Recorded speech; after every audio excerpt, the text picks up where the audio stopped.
Shalom, saudara-saudari yang terkasih dalam Yesus Kristus.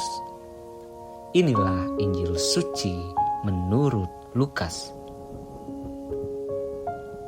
Tetapi celakalah kamu, hai orang-orang Farisi, sebab kamu membayar persepuluhan dari selasih, ingu, dan segala jenis sayuran. Tetapi kamu mengabaikan keadilan dan kasih Allah.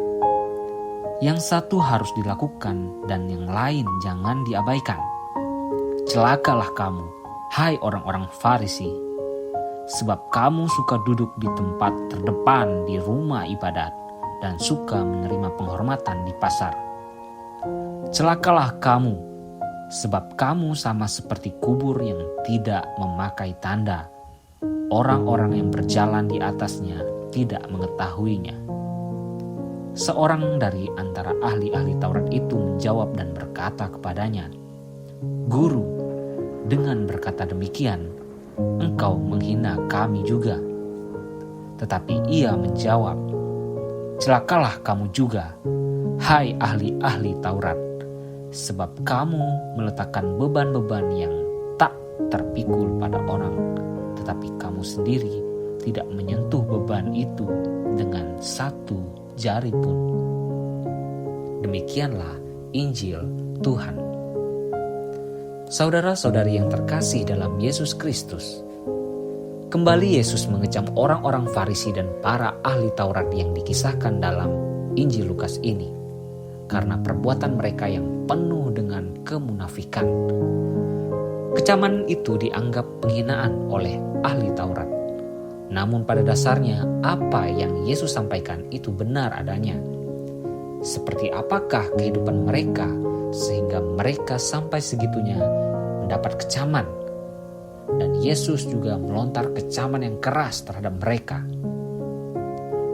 Kita bisa membaca pernyataan Yesus dalam Injil Lukas pada hari ini.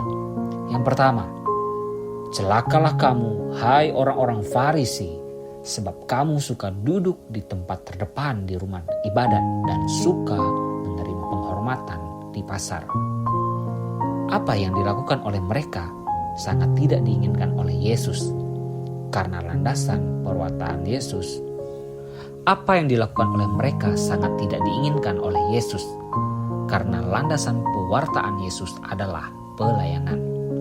Menjadi pemimpin mestinya harus mampu untuk bersikap rendah hati dan tidak mencari panggung.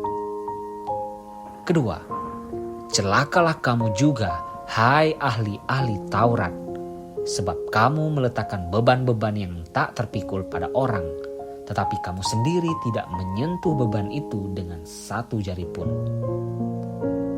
Kehidupan mereka selalu mencari sesuatu yang menguntungkan mereka. Oleh karena perbuatan mereka, orang lain yang tidak memiliki status sosial di tengah masyarakat dirugikan. Mereka membuat aturan dan pedoman hidup atas dasar menguntungkan mereka semata. Hal ini tidak diterima oleh Yesus, sehingga Yesus dengan lantang mengecam mereka.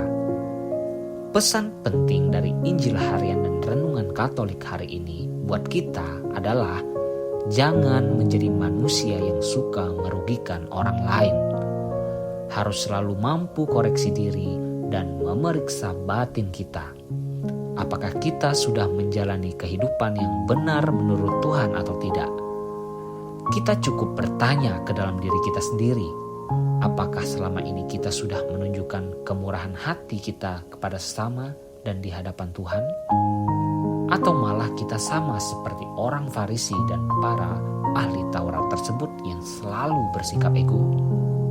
Saudara-saudari yang terkasih dalam Yesus Kristus, mari kita mengoreksi diri kita dan menyadari masa-masa yang telah kita lakukan selama ini.